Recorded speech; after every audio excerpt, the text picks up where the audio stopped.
Welcome back to the Anachroschism. Nope, there's the encoding. I fucking knew it was going to come. Nice. You can see it too. I don't know why it does it so late on this setup. When it's video games, it's either at the start or not at all. Anyways. Welcome back to the Anachroschism. When we left off last time, the party was in various states of waking up or still just barely on the cusp of sleep after some of them had a pretty late night. A handful of them had wandered off outside for a conversation. But pretty much everybody in a 2-mile radius, which really only encompasses Grail's parents' ranch, but still could hear the yell that came from inside the house as we left off last time. So, I'm curious what everybody else is up to. Anybody who was still asleep, by the way, Lena, if you were still sleeping at a certain point here, you've been woken up by the commotion. I probably have been awake for a little bit now, but yeah. Who was yelling? Did I miss something? Anybody else recall? I think it was her mom, wasn't it? It was Grail's mother yelling, "You what?" Yeah, right? like you what? And then that was like the last thing. Oh, I just assumed the dad was like finally shared with her what they did, and she was like, "What the?" That's probably exactly what this is. Yeah. Well, yeah. We don't know that yet. Yeah. So Isaac and Grail were outside. Tessian and Thea had been awake for a bit, but enjoying each other's company and or the room or just not getting up. Grail, you were at some point, I believe, helping with breakfast. I don't remember if you were still in the room, I think, when this was happening, yeah? No, I was talking to Oh, you went to Isaac outside. I'm dumb. And then, Key note that you did leave out, Chris. I'm still shirtless. Isaac has no shirt. right. You were going to go inside and work on it, but as you made a move to go in, that's when you heard this noise. Yeah. And Kerash and Lena, you've been roused from what you were already kind of over being like you got a decent amount of sleep considering how late you started on it, but now whatever like light stirring you had been doing is, you all of a sudden jolt awake to hear what sounds like a familiar voice down in the kitchen yelling at someone. Isaac, do you have like the Kylo Ren thing going on right now? Like, no, I like with the high water fucking pants. No, okay. No. I have pants on. I sleep in pants. America's wondering. That says a lot about your character. Yeah, I sleep in my pants. I gotta be ready to go, but I sleep with no shirt. Oh god. Just in case I get roused and I have to look dramatic in the middle of the night. Well, of course. I mean, that just makes good sense. And it worked out. I mean, look, I walked out of the bedroom in a panic and no shirt. It worked like a charm. Kerash, you walk out and notice that Isaac has no shirt. And wouldn't give half a crap. Sure. We cut to Kerash, who's all of a sudden forced to leave his room because someone else tells him he does. I don't want to go. I like the room. Ah! I'll rush down to wherever the noise is coming from with my sword. Okay. Yeah, I'll say if nobody goes to check this out, that's fine. You can just carry on your scene as you were. But I will probably walk slowly down the stairs and not try to make too much noise, and maybe just try to like peek under, like where, like the floor stops, and then I can actually see what's going on. If that makes any sense. Sure. Yeah. And that. Tessian will finally bother to get up. Like, I guess if people are going to start yelling, he might as well get involved. So. Okay. I'll carry on. I'll turn to Grail and be like, "Oh, looks like someone's in trouble." And that's all. And I kind of just like raise my eyebrows and don't say anything. And then I'm gonna make my way into the house, I don't care what's going on, or at least I don't think I do, because I'm assuming he's just getting lectured.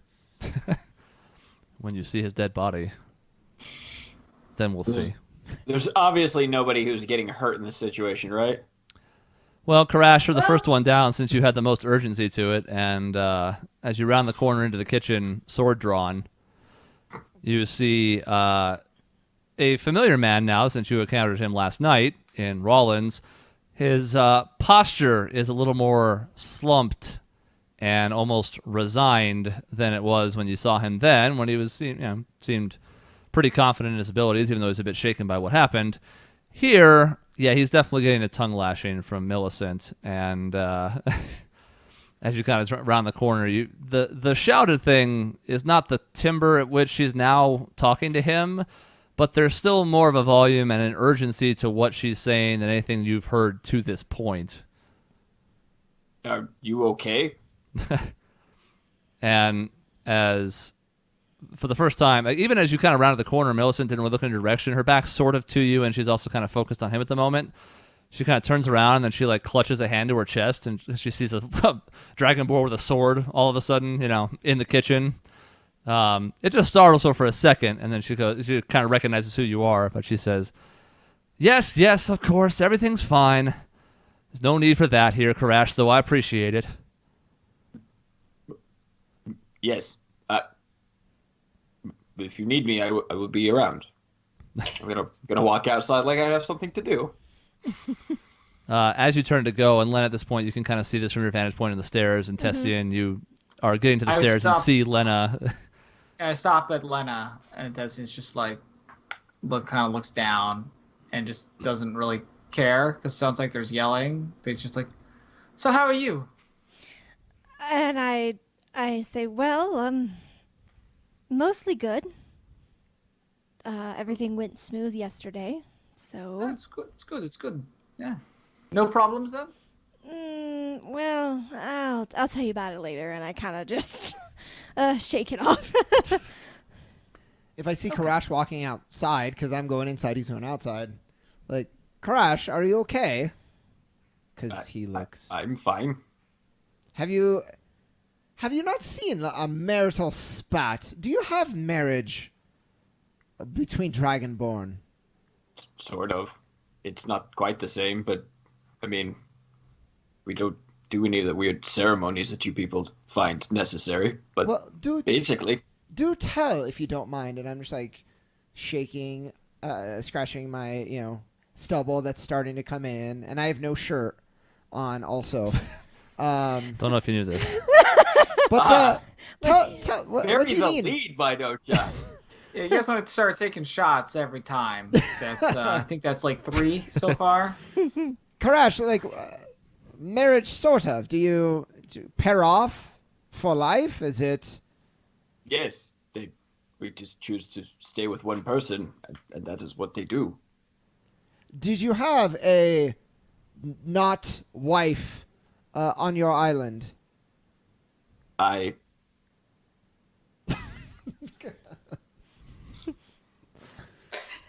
was not paired?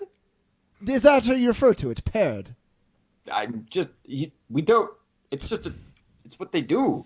We don't need names. I just want to learn about your culture and, the nomenclature that you use to refer to things. What did you call me? So you had no pairing, no one that you were interested in romantically, Kerash? No. I mostly spent my free time teaching children to, like, fish and swim. Okay. So Daybeth and you are just friends? Yes. What? Daybeth? She is not what you would call my type. How so? Okay, I'm listening to this. Oh, I think this is fascinating, and like since Isaac was like walking in, I was kind of probably trailing after him to see what my parents are up to. But this is fascinating. I'm not going to say anything, but I'm listening. This is almost as awkward as real life now. Not your type. Is it like in the teeth or just personality? What? The teeth? What? She has teeth? She does have teeth, yes, but I was curious. Is the physical you're not attracted, or if you just personality too different or something maybe? I hadn't thought about it. I guess I never felt that way about her. Okay, I understand, Kerash. And I pat your chest. I just think you're a catch. And one day, when we've succeeded in our mission, you're going to make a female dragonborn very happy. I'm gonna like sidle up next to Isaac and kind of get all like coy about it and just kind of be like, but was there anyone that you had your sights on? Are we talking about fishing now? And I just laugh, like really kind of loudly, and I kind of just nod and I say, "Yeah, Kerash, we're talking about fishing." I I do not have. What? No. Was there I do not someone that you would understand. think about, Kerash, and it made your heart beat faster, and you get Oh, boy. flustered and nervous? This is not gonna go well.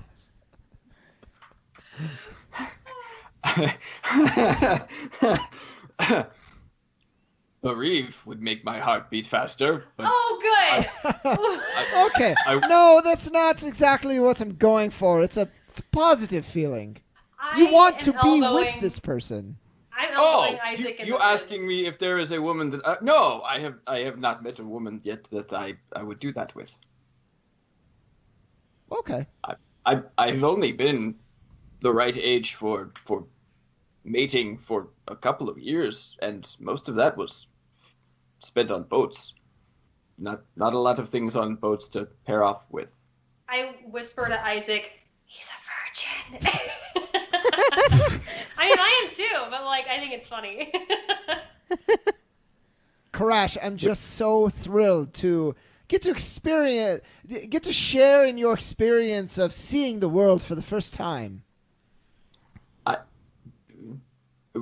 The world is, I mean, the mainland is very different and strange, but what does that have to do with women? We'll get you paired off yet. And I kind of pat him again and walk inside. What just happened? I just shrug, and then I walk past him after Isaac. Do not understand the mainlanders. Kerash had a very confusing morning. Mhm. Really. Yeah, there's a lot going on for him. But you I'm know, gonna he's- go wander off into somewhere on the farm and just kind of like think about what the hell just happened and say some prayers to Cord for some help on that. Listen, I got grilled by my mom earlier about partnering with somebody too. So if I have to, someone else has got to as well. Wait, we're talking about IRL now. What's No, my Grail's mom. kidding? I'm not Michelle's mom, Mike. I think that's pretty clear. Wait, what? I know. Mom? Sorry, honey. I don't even remember what I was going to say about Kerash. It's fine. Yeah, you. Luckily, you're able to find plenty of moments of like silence and just some time to yourself wherever you want to on the farm. Things are relatively quiet. They have this whole land to themselves for the most part, so like it's easy to find some space to yourself and just kind of be like, "What the hell?" You don't even have to go that far from the farmhouse, to be honest. Yeah, just around like the side of a barn or something where I can just sit and contemplate what in the hell these people are. Why they choose to live in places with incredibly dangerous creatures roaming about.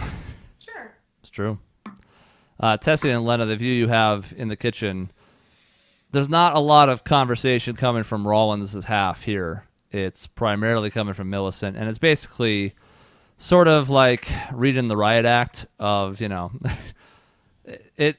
it's familiar to you, Lena, as the person who experienced it. You know what happened last night. Tessie, and this is kind of new for you in the sense that she's talking about how she had told him multiple times that that was going to be dangerous to head to the Shademire, and that she was lucky that his daughter and some of her companions happened to be in the area, and that he wasn't more seriously hurt.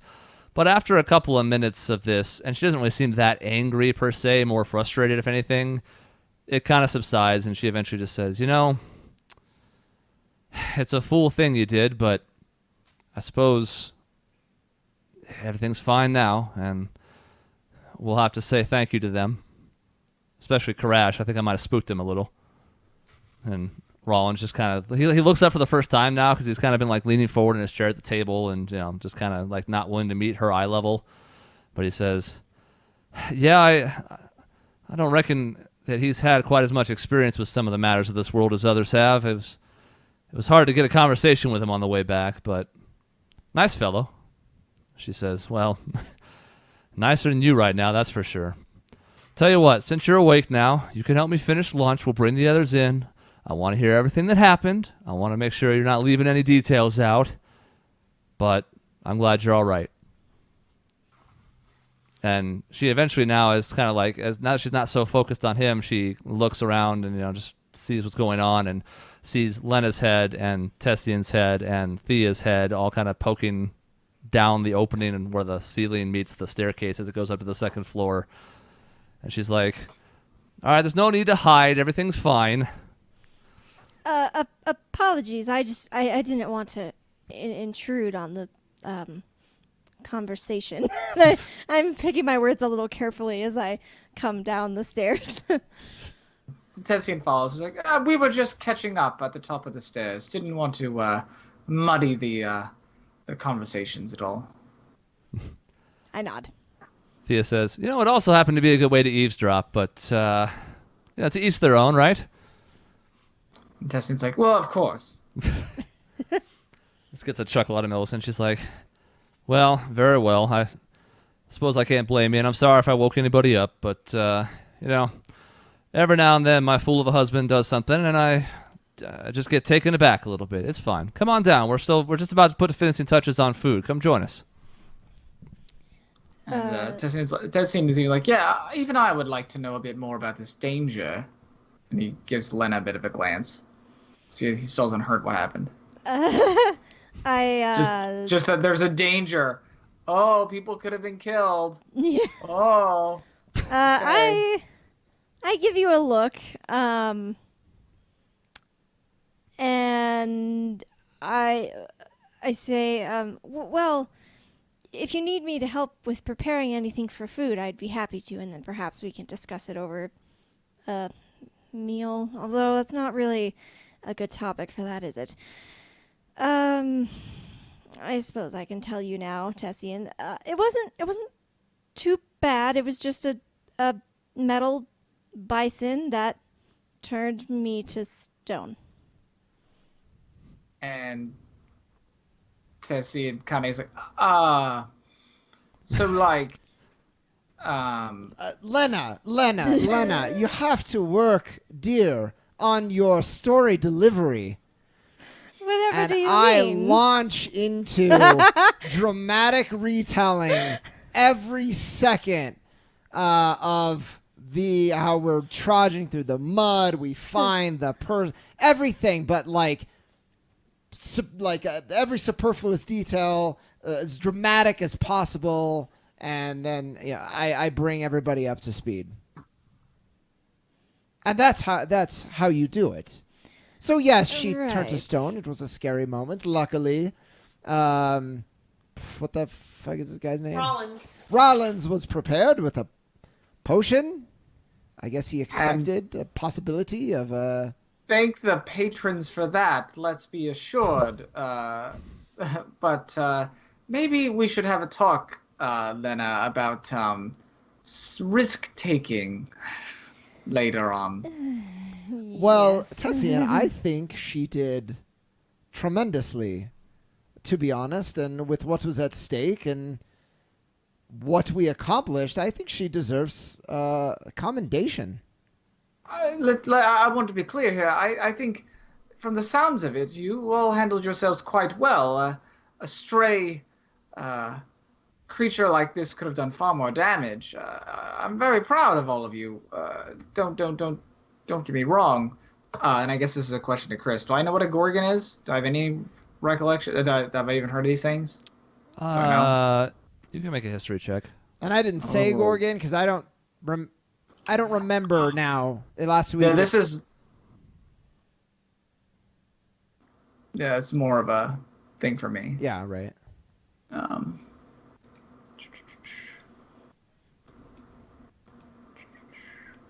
Great. I'll just wait for me to load my character sheet. You're thinking really hard. But Super. for hard, what you it's guys. worth, I'm seemingly very happy. It's as if my thought that we've changed the future has me in a very good mood. As if. It's Yes. almost as though. That's one possible cause. 18.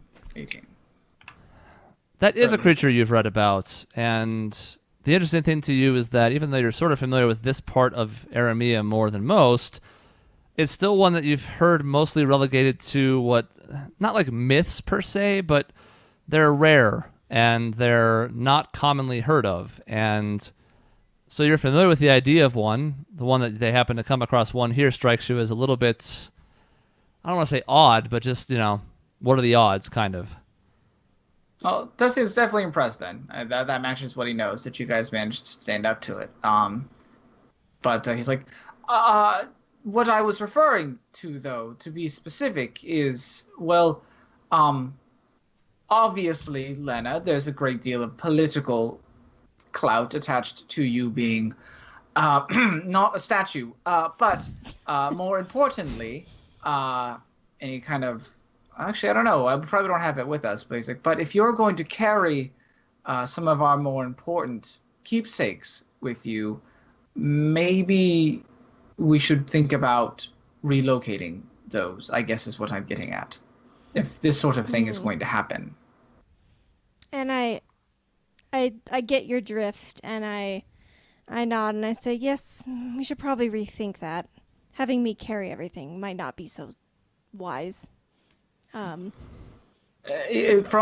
Isaac's very detailed description, it sounds like you handled yourself quite valiantly, and by no means do I want to try to deter you from that. I think that's a shining example, as Isaac has pointed out, but for your own well-being, if we are going to maybe stock up on some of these potions, and he kind of looks to Grail's family, hoping to God maybe they have a way for us to get some of these. But if we're going to stock up on supplies, we should probably ensure that you are not the only one capable of reviving yourself from such a state. I have a question. The items, do I know what they're taught? Like, are they talking about the baubles or whatever, or is this like I'm not supposed to know? I think you're supposed to know about the magic scroll, and I don't know if I'm carrying anything else. Right? Tessie is referring to, and maybe this isn't clear, You don't have but to save him. you are holding a bag of holding, which is our entire inventory. Oh, that too. Okay. If Yeah. you get turned to stone, we literally lose all of our inventory. Oh, yeah, that's right. I forgot I was carrying that. Okay, just So like checking. if we had a mountain of potions to heal you and we didn't have them on us at the time, we would have been SOL. So It's good to think about, yeah. just tossing it out there. Yeah, I'm going to write down that I have that because I don't have it written down, which is why I didn't even remember that was a thing. Let's just Yeah, fix add it that. to your inventory. Yeah. It's a big one. Yeah, it's funny because I thought I did that in a previous... I'm going to go to Millicent and ask her, is lunch ready? And if it's not, what can I do to help? I'm absolutely famished. She says, well, we got things just about covered here. I could use a couple of your helps to set the table, and if somebody would be willing to track down Kerash, I don't want him to miss out. I will get Kerash. It's probably my fault he's out anyways.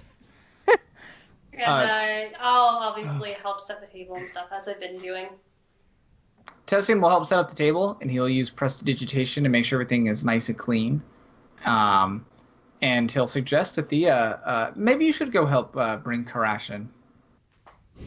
She kind of shoots you a look, but she's like, very well, I can do that. She looks over at Isaac. She's like, assuming you don't mind the company. Lead the way, by all means. Well, I mean, you know Kerash better than I. I suppose the question is, where might he have wandered? Does he like animals? Does he dislike them? I feel like he was going off this way. He mentioned something about praying to Cord. It's a common theme with him. He shouldn't be too far. She says, well, very well. Praying to Cord, you say? Oh, yes, he's very devout, that one. Very little does he say or do that doesn't involve Cord in some way. It's a bit of a strange one, but I suppose even Cord has his followers. Nothing impossible in this world, after all, especially after what you guys appear to have seen last night. Yeah, if you saw this bull charging at us, it almost makes me a believer in Cord. It was, the odds were not in our favor, but we pulled through. Well, I'm glad to hear it. Part of me did kind of want to go with you last night, but at a certain point, it didn't seem like the family expected much to happen, but it's good you guys trusted your hunch. Was she told? She was told about the vision. Yes. Okay. Yeah, and she asked a few questions about I mean, it. But normally, don't know if Grail agrees, but I think it was a blessing that Grail had that vision and we were able to do something about it, and it all worked out. She says, I tend to agree. The hard part about it, though, is you never know exactly what it's referring to. I mean, her mother could have been sad for any number of reasons, and I'm not saying it was a huge leap to think that the father might be in danger where he was, just that you guys decided to play the odds, and it worked out, and I'm just happy is all. Me too. So, I don't know if you know this yet. I read this book series, Tales of the Gunslinger. Have you heard about it? Not only has she heard about it, but there was... She's the author. Her eyes kind of light up. She says, Tales of the Gunslinger? I just finished part 9. Triple Crossing the Double Crosser. I love that one. Well, so, as you know, you're speaking to my heart right now, there's some time travel shenanigans he gets involved in later. And, I mean, with Grail, seeing visions of the future, I could naturally only make the parallel. And what worried me is in the novels, the future is immutable. It can't be changed no matter what he does. In fact, it's heavily implied some of the actions he does leads to the future that he saw. It's a paradox of sorts. Anyways, I was just afraid that we were headed down the same road, that Grail's visions could not be changed, and what we were seeing was written in stone. And I hope last night we proved that wrong.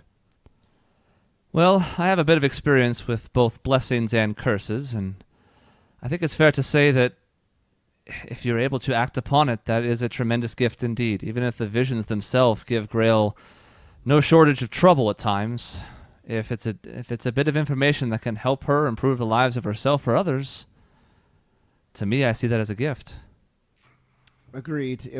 I'll take whatever tool we can use to help us change the state of this land, unless it's tools given by someone who almost kills us. But anyways, yeah, triple crossing the double crosser.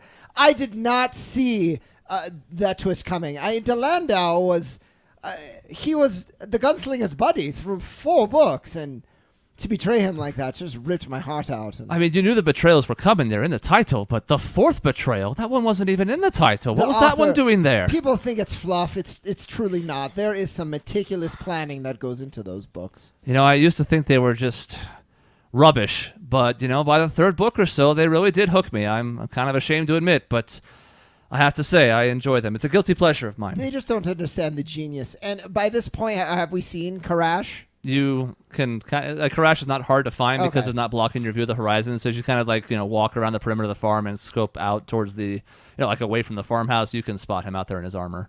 Kerash! Food!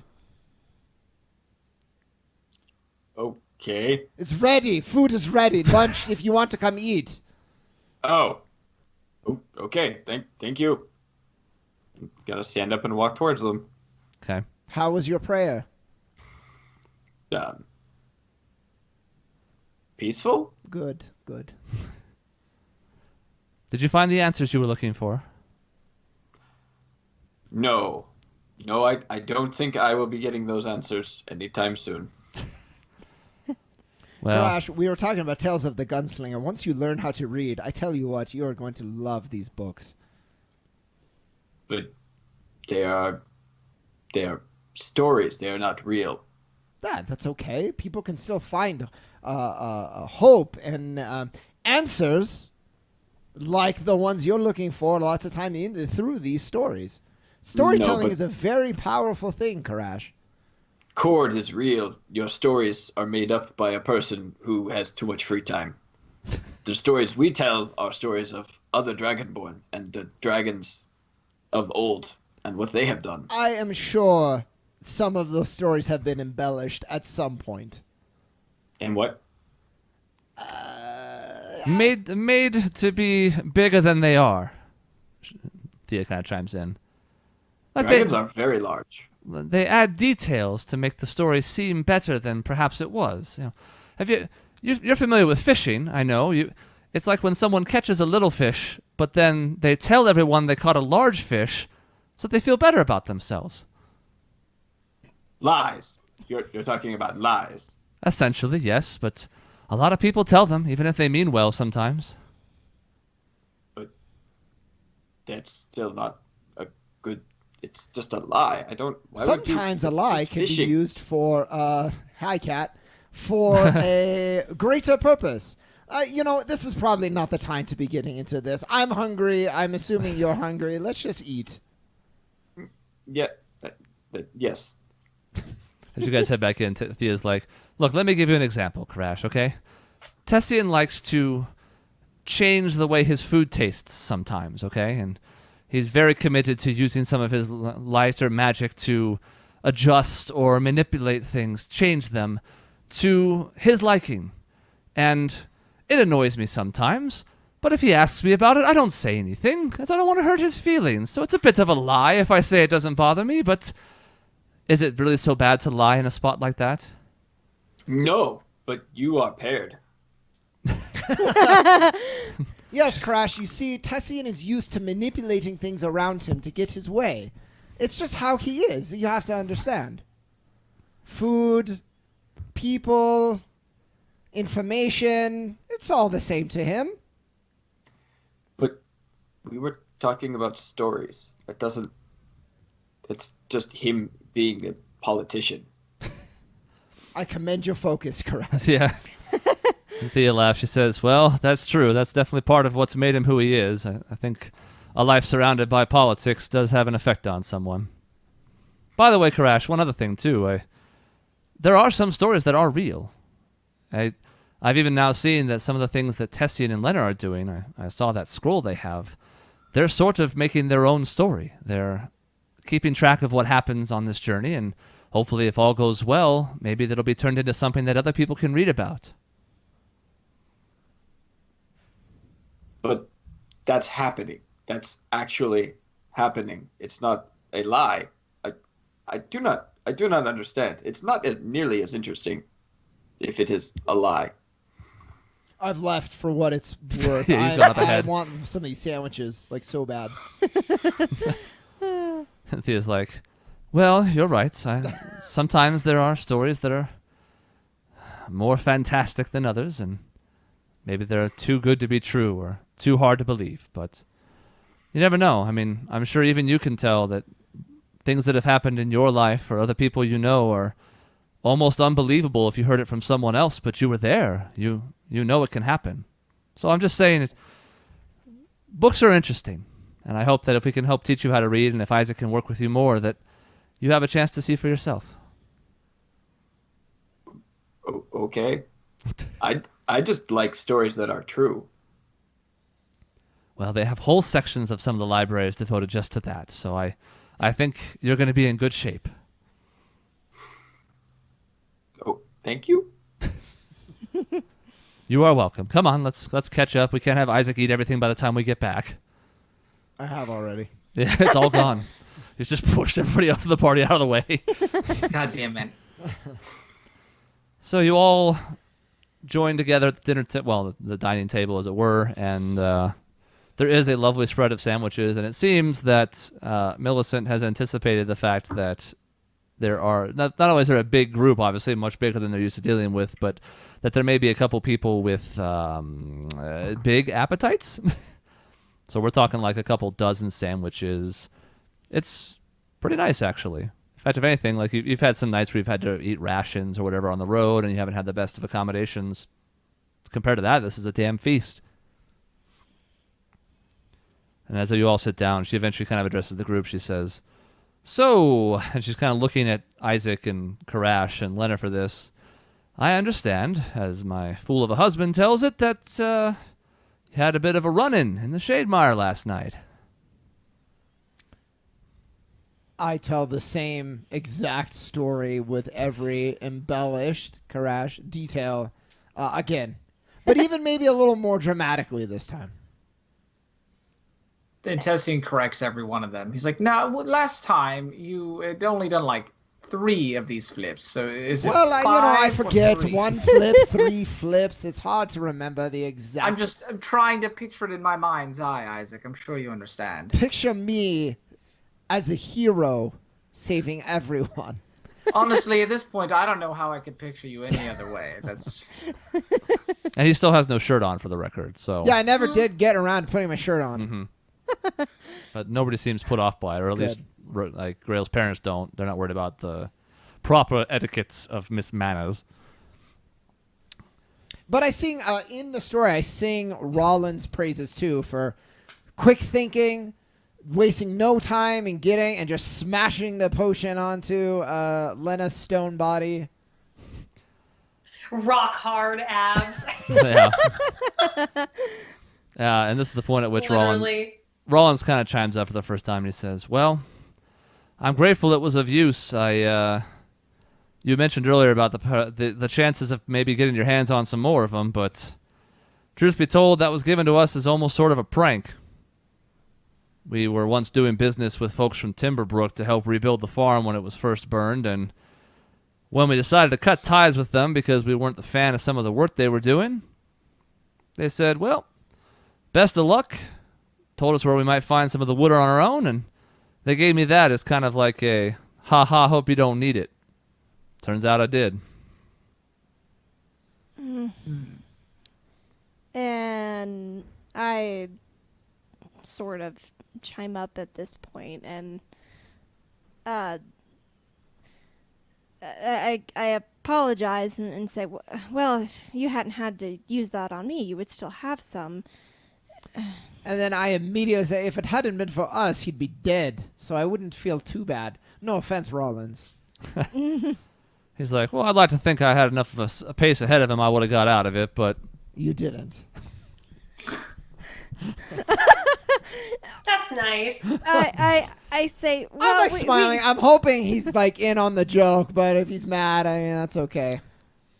He looks like he wants to chuckle at it, but he's not looking at you. He's looking at his wife, who does chuckle at it. And at that point, he kind of goes, he loosens up a little bit, but Good. he's not entirely sure if she's going to find it funny. And his humor in the situation is entirely dictated by that right now. She says, well, whether or not that's true, I suppose even the chance that it might have been is enough for me to say again, thank you. We hopefully won't need to go back there anytime soon. The amount he was able to bring back should cover us for quite a while, and we've already made pretty big strides as far as getting things back to the way they used to be. But even so, if there is anything we have to go back there for, I suppose we'll just go ahead and take a pass on that. Won't we, Rollins? And looks over at him and he says, yeah, I reckon that's exactly how it's going to go. No more trips to the woods. So, Lena, what do you think our plans will be today, moving forward? Well, that's tough to say. I've been trying to meditate some more, hoping that I can get a better vision of where we're supposed to go. Northwest is just, it's very vague, and I would rather not just send us blindly in a direction. I'd rather have a location in mind. I would like to take more time to do that, as long as it's okay with everyone. I nudge Grail in the foot. Yeah, and I kind of, I have been a little distracted, and I am actually in real life too, because I have an animal right here. I'm sorry. But I kind of turn to Lena and I pipe up and I just say, actually, yeah, that would be fantastic. I'd like to stay for a day, maybe more possible, to help my family put up the fence and get things into proper working order on the ranch before we leave again. And I nod and I say, of course, I would love to help with that too. I don't have much experience with handiwork, but any way that I could assist, I'd be absolutely happy to. For sure. I appreciate that. I don't want to get in the way of your meditating, though. I know this is very important. That's fine. I can meditate in my spare time. My hope is I can have a couple of good sessions. And I hope I don't have to spend too much time trying to get a good vision, but I suppose we'll see. I hope that too. it'd be nice to have some kind of clear direction for our next course of action. Kerash, if we're going to be spending a couple of days here, it occurs to me that we haven't sought out any of your kin, other Dragonborn, in a while. I was wondering if you wanted to venture over to Willowbrook, is the nearby town. Was it Willowdale? Willowdale sure is what it was. Okay. To maybe ask around, see if we can get any leads. Yes, I would like that very much. Grail, I'm sure two strapping young men such as ourselves could help with chores around the farm, but if you think it's okay, we might be able to kill two birds with one stone. Strapping folks, huh? All right, yeah. I like to think so. I'm like looking at your bare chest and kind of like making a face like, yeah, right, kind of like rolling my eyes just to see your reaction. But it's clearly all in good fun. Hey, I am injured, and I point out the scar that I still have from when I was like shot out the window and you nursed me back to health for however long that took. Yeah. Yeah, and I'm actually like kind of acknowledging it as well. And I kind of like wink and I say, I don't know, you're looking like you're healing up pretty quickly, if you ask me. I'm trying nothing better than a sense of purpose. Right, Kerash? Driving us forward. Kerash and Isaac, to the city. Oh boy. I think he froze. Yeah, I'm not entirely sure. I think... He's been that way for about a minute and a half now, so I've been watching. Some dedication to his character. Well. Oh my God, this is killing me. I was gonna say I could stop the recording so we can try to reset, but at the same time I'm amused by what's happening. I like this idea of the whole time we're in this city. That's correct. Excuse me, sir. We're looking for Dragonborn. Kerash, what do you think? Yeah, he doesn't say a whole lot. Well, I just like the idea that you suggested going to look for his kin, and now it's the only thing he's thinking about. Like he's gone from the lunch, and he's just like, kin. Well, we'll have to fix this. Hold on a second, folks. Meanwhile, Ophelia is just staring.